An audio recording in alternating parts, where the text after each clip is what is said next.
friends, welcome back to the Branscome YouTube channel. I am Nick Branscome, and today I'm doing something a little new with my channel. I'm starting this series called the Branscome Guitfiddle Show, and it's a show where I bring in my musician friends and they bring in their most favorite guitars or their weird guitars or whatever guitars they really want to be featured on the show, and we're just going to talk about them and play them a little bit. And today I got my good friend Mr. Austin Blakley, who is in the band that I play in called Nature of Rebel Minds, and he's got a couple of Guitfiddles that he's going to share with us today. So the first one we got is this Jackson, was Randy Rhoads kind of model. It's an RR5. Okay, tell us a little bit about it. Basically, it's a made in Japan.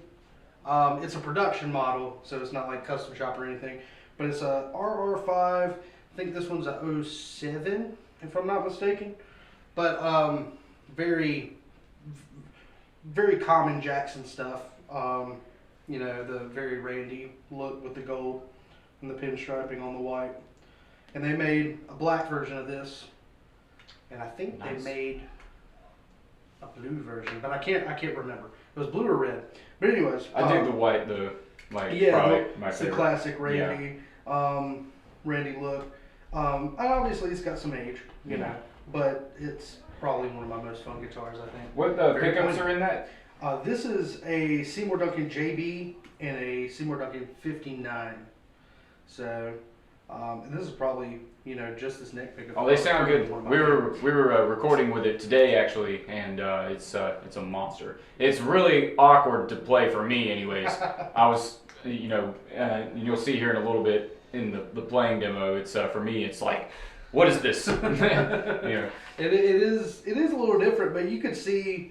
I think me and Needham were talking about that earlier. You can see why Randy would kind of want something like classical this. style. Yeah, because he sits, you know, like that even with his Les Pauls. Yeah. But yeah, it's basic, you know, just production model, made in Japan, big frets. I got the shark. What do they call these? Shark inlay, shark teeth. Or, yeah, something like that. Something like that. Yeah, the Prada's the little one. Yeah, these are the shark teeth. The cool Jackson logo that they use now, but for some reason it looks different. I don't know. On the made in Japan stuff, it seems to have a little more flair. I don't know if maybe it's bigger or I don't know.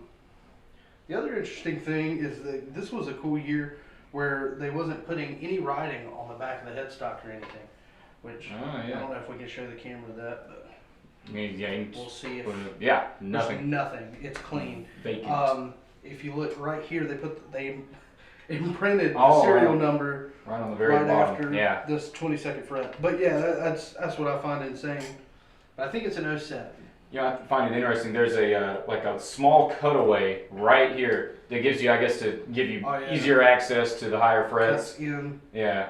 Here and here, and then on the back they kind of shave down the edges of the heel. Oh, that's neat. Yeah, it was a very weird thing. I guess they were trying to figure out how to make it better. It definitely looks badass. Oh yeah. The gold and the black and the off-white is just so classy. Yeah. So, but yeah, it's a metal monster, that's for sure. Oh yeah. Metal monster.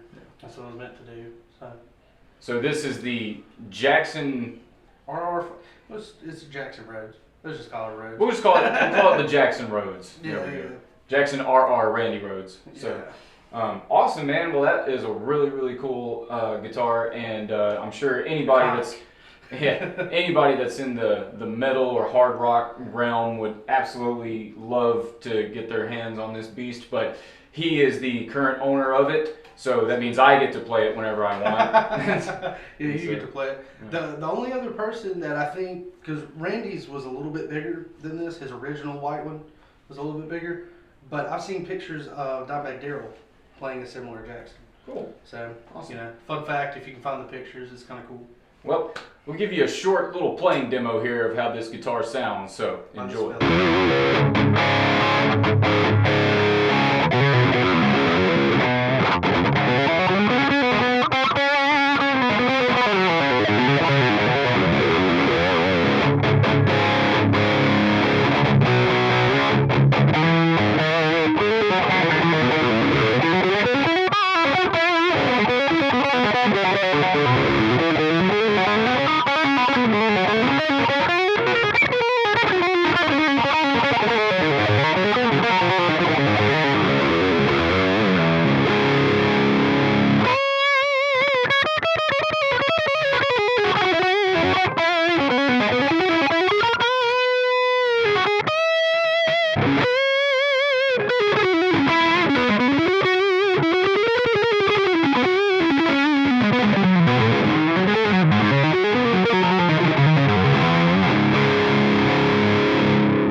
Alright, now the next guitar that he has for us today is obviously Fender Stratocaster, one of the most legendary guitars of all time. But tell us a little more about the specifics of it and what makes it so awesome.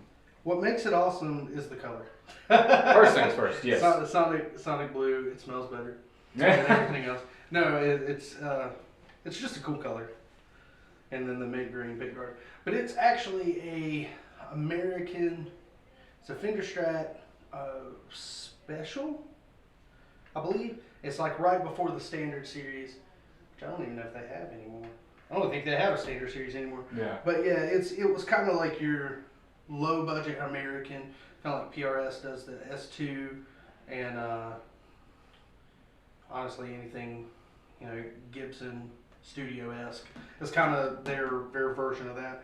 But it's got the fat 70s headstock, black lettering with gold outline, which is kind of cool. I love the fat headstocks on Strats. They're cool. This one was upgraded to Fender locking tuners that don't come with it, but it was. Let's see. The weird thing is they kind of, with the special series, they went like modern vintage. So they wanted things to stay vintage but have a modern take on it. Yeah. So you've got kind of like a medium C neck, which is a little more kind of very similar to SGs and stuff like that. Right. Here's where, or a steel with being very modern, it's got jumbo frets, which I like. And the pickups are Texas Specials. So that I still think that's more modern. They're a little hotter. And I'm not sure, there's a tone knob mod to these too. They call it like a grease pot tone thing. I can't remember. It shifts the tone a little different on the bridge pickup. So, or they've hooked it up to that bridge pickup too, where you can control the tone, give it a kind of Les Paul sound if you want it, to kind of a more mid-heavy sound and low bassy. But other than that, the weird kind of vintage appointments obviously is the headstock, and then the bridge has got a vintage style saddle and bridge. Big block though. They didn't skimp on the block. No. It's definitely an American bridge. It's just more the vintage style six groove. Yeah. Interesting story about this guitar. It's kind of made its rounds through kind of our circle before. I mean, he's been the only person out of us to own it, but so he had it like about a year ago. He owned this exact guitar. Same one. And then you sold it? I sold it. Sold it, yeah. I sold it and regretted it. Yeah. So not too long ago, he actually bought a Gibson SG off of me. I actually used it in one or two of the videos on my channel here, but he bought that from me, and then a few months later decided he was wanting to. Actually, you were looking to get. I was looking to sell it. Yeah. Is what was happening. Trying to sell it, and wasn't having much luck until was the same person that you sold this guitar to was actually in the market for an SG. So he was like, "Well, I want my Strat back." so they made a trade, and now the Strat is back in his hands. I think it's back for good this time too. It's a cool one. If you get the chance to, play the American Special stuff, it's weird, but if you can find anything you like on it, you'll enjoy it. Oh yeah. The neck is really comfortable. I don't think it's too thin. There's another kind of appointment that they did is the 9.5 radius, which is kind of weird for a more modern instrument. Typically you'll see the 12, but it's kind of a more, you're not, that's the one thing about these guitars is you're not going to get the action like super low. Right. It's just not going to happen. Yeah.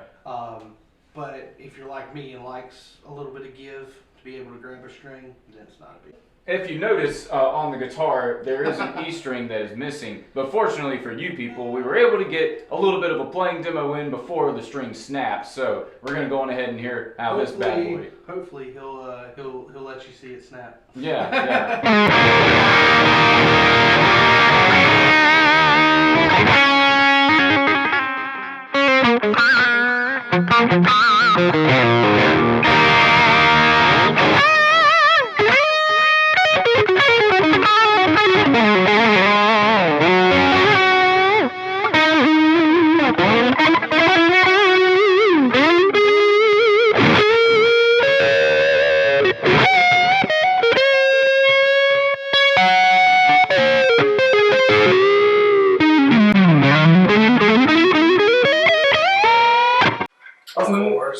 No! Damn it. I meant to do that. Yeah.